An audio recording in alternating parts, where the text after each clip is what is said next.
Hey everybody, Stephen Bogren here from Pro Physique. Today I'm talking about Peak Week!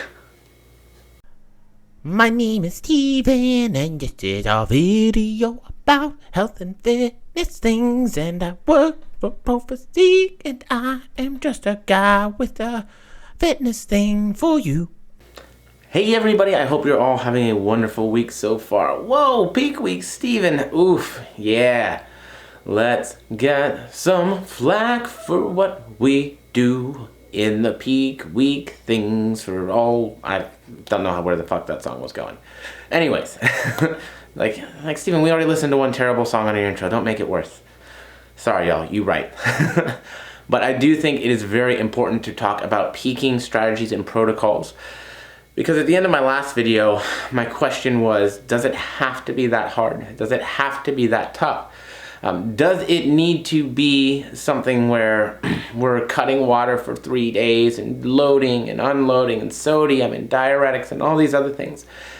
And I think that the answer is a hard no. It does not have to be that way. And oftentimes, I think a lot of what we see as typical old school or well-known kind of peaking things that we do actually end result in us looking worse. We end up getting on stage flat. We feel like we look way better either the week before or the day after the show, after we've gone out to have a meal out, we've ate, we've drank, we've had sodium, we've drank water, we've done all those things, and now all of a sudden our muscles are popping and our lines are full and everything's working in the right direction. We're like, man, I wish I looked this way on stage.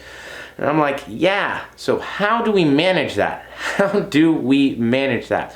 I think everything starts with knowing where we're at beforehand. And so this is why I like to use a Peak Week questionnaire to kind of get some of that information from all of my athletes before we go into Peak Week. And I normally preface this peaking questionnaire with a couple of very specific points. Is that I want you to be sure that your sodium is actually getting tracked. Oftentimes, in a lot of the fitness tracking apps or whatever it might be, sodium is left blank because it doesn't have a calorie value.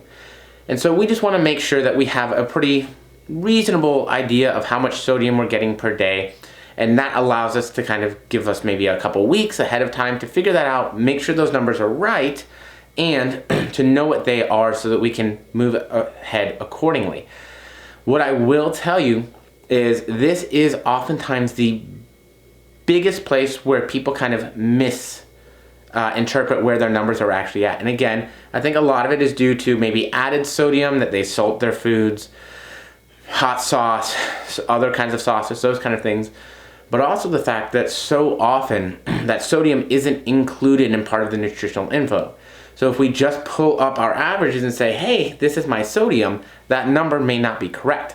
And so it is important to preface that with this idea that we need to maybe double check, possibly even triple check, what does our sodium actually look like? And we just want to get an average of what that number is looking like throughout the week so that we can keep sodium nice and consistent and stable. The other thing that we want to track is all of our fluids. Not only water, but coffee, teas, soda pops, all that kind of good stuff, so we know what our fluid intake is like. The reason that these two things are so important is because your kidneys filter out electrolytes, water, sodium, those kind of things, based on how much you have in your body. And this is what they're essentially trying to trick your kidneys into doing, is by filtering out all this water, because you're drinking all the water and your body's like, I don't need this, piss, pee. And then they stop it all of a sudden and your body keeps peeing out for a while, and then your body's like, oh no, now we're holding on to all the water, right? So then it doesn't let any more go, but it's already kind of gotten rid of more water. The problem with that is that your homeostasis does not change in terms of how your body holds water intra to extracellularly. And this is kind of the misnomer that a lot of people say, is that cutting water or dehydrating or taking diuretics will help pull water from within your skin. It doesn't do that. In fact, more of your body's total water content is within the cell than it is in between cells. And so what often happens is you're pulling water, you pull more water from within the cell than you do from exteriorly of the cell. And so what happens is our big, strong, nice, full-looking muscles that create those really good lines well, now they're not as big and full and strong, and they're not creating the same lines. I like to think of it as a bodysuit or a fitted sheet, right? If it is loose, right, we don't see all these things. But if I'm wearing a medium, now we can see all the details of my physique, okay? Think of your skin similarly. When your muscles are nice and full, they're pushing out against that skin, which is creating the opportunity to see more detail. It's particularly important for bodybuilders and anybody who wants striations, who's going to be able to pose hard, all those kinds of things. But it's also important for all of the bikini competitors as well, because that muscle fullness, particularly in the glutes, is a lot of times what creates that tie-in without being over-conditioned for what they're looking for. So it's very important that we don't get too far away from those things. And I'll be very honest with you. More often than not, I am adding more water and adding more sodium to people's peaking plans because they're just going a little bit flat. And that's what helps them to fill out. It's also important to note that carbohydrates are stored with water. So a lot of times, what we'll see is these backloads. And so when you backload carbohydrates, oftentimes that's when water is going down. The problem being you need water to digest and store carbohydrates. Just in general, you need it for digestion to move everything through, but you need it to store carbohydrates as glycogen. 1 gram of glycogen is stored with 2.7 grams of water. And that's a hard number. So if we're drinking no water and our body is saying we have to keep all the water in, well, guess what it's not using water to do? Store glycogen, and it's going to have a hard time with your digestion as well. So for those of you that stop pooping or feel bloated or have those kinds of issues, that might be part of why. If you're trying to load all those carbohydrates in with no water to help with digestion or to help with storage as glycogen, that can be why we see those same problems. And so I try to keep those water and those sodium levels very stable throughout peak week, and I'm always open to being more aggressive and adding more water and sodium if we need them. Hey coach, I'm really thirsty. Drink more water. Keep drinking. Have some Powerade Zeros or some Gatorade Zeros, some sports drinks that are going to have electrolytes and fluids within them that will help with hydration. These things are all really easy ways to help manage that as well. But if we don't pay attention to those numbers beforehand, just as if a coach just gives us a meal plan without asking whatever we were eating before, that should be a red flag. If a coach gives us water and sodium numbers without ever asking what we were doing before, that should be a red flag. How do they know what numbers I need to make me look my best? Wow, that's a good question. I would have the same one. So it's really super important that we're aware of these things and then we understand the influence that they have on our bodies. If you're truly lean enough, you don't want to be cutting water and sodium. You want to make sure that they're in a good place, and we're treating you, as I like to call it, like an athlete, okay? So along with this, there are definitely some other things that we want to keep aware of. I like to just work carbs up nice and slowly throughout the week. I find it's a very easy to control process.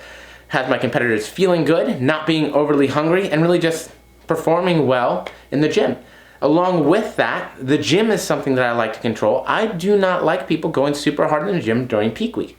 Now, for some individuals where maybe it's hard for them to pose down for the conditioning that they need and they have like some sartorius or maybe hamstring split coming out, I may sometimes have them train that really, really hard to add some inflammation in the area to hopefully try and blur out extra detail that we might not want in something like bikini. But otherwise, I can just increase carbs day by day by day and make it very easy. So we're feeding them into the show, we're feeding them up, and then we have to feed them the day of the show. If we feed them into the show and we're giving them water and then day of the show, again, we need to take everything away, we may be setting them up for failure or setting them up to show up flat or at anything other than their best. Because throughout the day, you get thirsty, you get hungry, particularly on some of the bigger shows. Maybe you're walking back and forth, there's a lot of movement, you have tanning, you have the hotel, the venue is somewhere else, or the venue is a walk. You might not get on stage till later in the day. I've had clients that haven't gotten on stage for prejudging till 8 p.m. at some shows in the past. So it's very important that we're still eating and drinking during the day as well. Making sure that we're keeping those muscle bellies nice and full, we're doing the right things so digestion is still moving, we can hopefully get a good show day poop, which is the thing of beauty, right?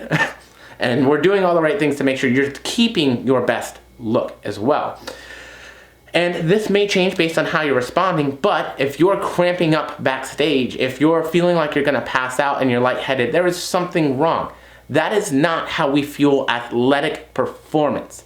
And even though it is a physique sport, I still always want to treat everyone like athletes. So these are just a couple of insights into peaking strategies that I like to use. If you have any questions, or if it's raised any questions or red flags for you, please comment, subscribe, shoot me a message. Let's talk about how we do it better, okay?